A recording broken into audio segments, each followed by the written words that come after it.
Welcome back to my channel. This is Umkhulula Manyezi Impande Egala ISITHUNYWA. So today I have 10 ways to bond with isithunywa sakho ekhaya. So the first thing, number 1, is prayer. Umkhuleko. Umkhuleko uyaphakamisa ingelosi. Uyakwazi ukudonsa ingelosi ngomkhuleko easily without ezinye izinto, kodwa nje ingelosi uyidonsa ngomkhuleko. Futhi umkhuleko wakho ungabe umkhuleko ukuthi sengiyenzela, wena nje khombisa ukuthi ukhuleka ngoba kusuka lapha enhlizweni. Njengoba ukhuleka futhi uyazi ukuthi ukhulekelani, why you praying, fanele wazi, yabo. So zama ngayo yonke indlela ukuthi umkhuleko wakho ube nokujula la kumele ufinyelele khona. Uzothinte ngisho idalwa endala. Uma ukhuleka fanele wenze njalo. Khuleke nje ngempela. Wenze kahle. Ungatatazeli. Mawuzwakale, mawukhuluma kahle edluzini. So, number 2, show some love. Khombisa phela abantu ukuthi uyabathanda. Inhliziyo yakho mayibe nothando olwanele for you. Khombisa uthando. Ngiyazi ukuthi usadidekile kodwa zama ngayo yonke indlela ukuthi ungapretend. Iba natural nje esithunyweni. Iza ngoba vele ufuna ukuthi uyazi lempilo yasekukhanyeni. Kumele ukhombise uthando lwangempela. Ungadidiseki, yenze lento, khombisa uthando. Engiyezwa yini, wenze kahle. Number 3, talk to the angels. Khuluma nezithunywa zakho. Report everything. Ukhulume into esisenhlizweni. Uxoxe nesithunywa sakho. Usibikele isimo esibe siphakeme ngaleso sikhathi empilweni yakho. Into ekuhlupha ngaphakathi enhlizweni yakho enzima, ekunzima nokuthi uyikhulume nomunye umuntu eseceleni. So kubalulekile ukuthi ukhulume yonke into esithunyweni sakho. Ngoba simsulwa, angeke sisuke la siyokhuluma ngale, kodwa leyo nto sizoyilungisa sona qobo lwaso. Siyenze leyo nto leyo. Yabona? So asixoxe nezithunywa zethu. So number 4, learn about angels. Funda ngezithunywa zakho ukuthi ziluhlobo luni, where they come from. Azi ngayonke into ngezithunywa.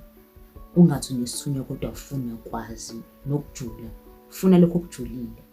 Ufuna lento eyimfihlakalo ngesithunywa noma into engakazi iyakhulunywa ngayo. Wena langazelela leyo nto ufisa ukuyazi. Then lokho kuzokwenza ukuthi isithunywa sakho sinjani sihlale kuwe sikulandelele ngoba wena wenza into eattracta sona.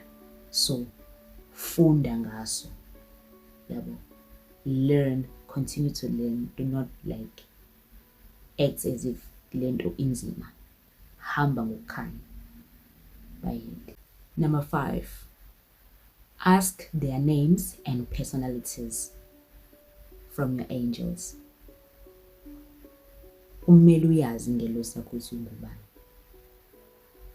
Imnyama, inamehla abomvu, inamehla green, inamehla blue, inamehla amnyama. Skin color sinjani. Uyabona? Kumele wazi ngelosi yakho ukuthi ibuyeka kanjani. Umbethwe yilithongo, umbethwe umuntu oyinsizwa noma umuntu wesifazane noma uyini. Kumele wazi ukuthi lo muntu uluhlobo luni. Uthandani? Yini athanda ukuyidla? Uthanda ukucula kanjani? Uthanda amaculo noma uthanda ukukhuleka kakhulu? Kufanele ukwazi ukuyizwa ingelosi yakho. Uyibuze futhi ukuthi uthanda ini?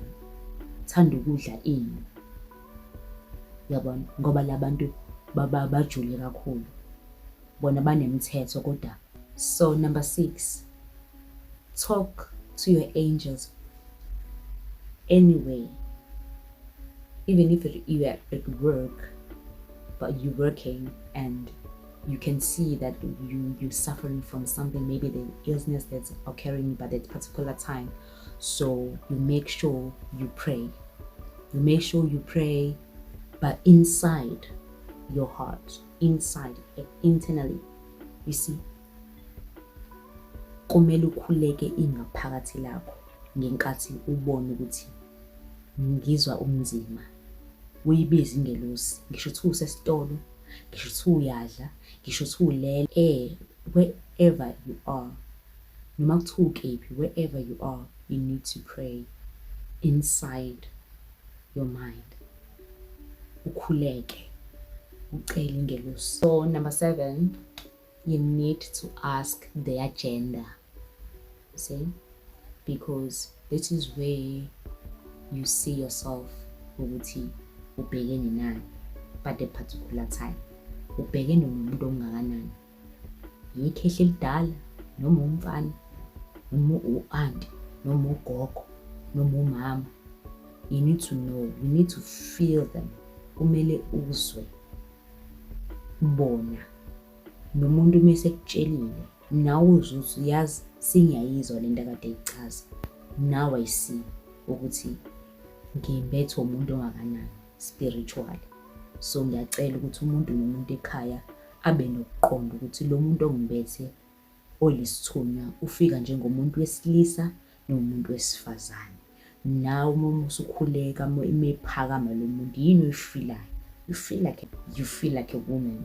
Kumele ube nokuqonda uthi mawukwenza ke lokho usuyazi hayi lo muntu ozosa kanje vele le message imeli iqhamuke kanje ngoba kukhuluma ikhehle. Vele le message imeli iqhamuke kanje ngoba kukhuluma ini umuntu wesifazane. So uzokwazi uba nokuqonda understand ukuthi kahle kahle wena kahle ungubani. So number 8, get to know their likes and dislikes from your angels, ancestors, or whatever you can call them. So those angels, if they can tell you ukuthi don't eat inyama ngoba izongcolisa igazi lakhona, ngoba le nyama ethize lesilwane sale nyama idla noma yini, ngicela ungayidli inyama, angilidingi igazi, unalo igazi lakho, wena bese uyayidla, bese isinya siyaqhela, bese inkinga ziyaphakama. Uyabona? So kubalekile ukuthi sithunywa usilalele ukuthi yini esingazwani naso, yini esithandayo. Uyabona? Bese sungahlali eminyango uthamela ilanga, ngene endlini uhlale phansi ufunda iBhayibheli. So isithunywa siyawazi umoya waso, siyayazi into esiyenzayo. Uma ukuthi wena ufuna kwenza ngale ndlela yakho, angeke sakwamkela. Sifuna ukwenza ukuthi ulalele kuqala bese zonke izinto zibalule empilweni yakho. So uwazi ukuthi yes no esithunyweni kufanele ungene la ekhanda, then into zakho zizoqondake. Base ungabi nokwevilapha ekulaleleni into otshelwe yona, kufanele uhambe ngaleyo ndlela. So iyona nje ayiphikisa nje injalo indaba. Number 9, you open a verse that talks about angels in the Bible. That will draw them, that will attract them. Ithuna zizwe into eliqiniso ngalo, bese nawe uyambuleleka umazwi ambuliwe eBhayibhelini ngezithunywa zonke ezadalwa uJesu, ezadalwa uNkulunkulu. So kubalekile manje ukuthi ingelosi yakho uyifake enhlizweni, uyijulele, ngoba mase ufunda iBhayibheli ufunda ngesithunywa, usijulele. Bye. Number 10, build an altar for isithunywa ekamereni lakho. Isithunywa siba nendawo engcwele. Khetha nje egumbini lakho uthole nje indawo ozokhulekela khona, ozoba free, la ngengene wonke umuntu. Noma mekade kujwayele ungena abantu zama phela ukukhuluma kahle nabatshela ukuthi ngiyacela guys ninginike isikhathi, ngesikhathi esithize ngicela ukuthi ningangene ekamereni lami, noma anime manje anehlise kancane ngizoba sengitshela ukuthi hayi manje seningakwazi ukungena, noma umtshela ukuthi hayi ngicela nje ngingaphinde ningene ekamereni lami at all. Mokuthi you don't mind ukuthi usho into enjalo nesibindi sokubatshela. Uyabona? Ubatshele ke abantu basekhaya abangani bonke abantu abanjalo, ukwazi ukuthi le ndlu yakho izibe nesithunzi sokuthi badinga ukukhulekiswa, ingelosi fanele uyikhulekise. idlozi lifuna ukukhulekiswa kwalona. Abantu abasekhaya abangasekho emhlabeni badinga ukukhulekiswa ngoba phela laphayana siphelile indaba. Bakhuluma la banikezwe isikhathi. So okunye bangakwenza. So manje mase bebuya bafuna ukwenzelwa zonke lezi zinto.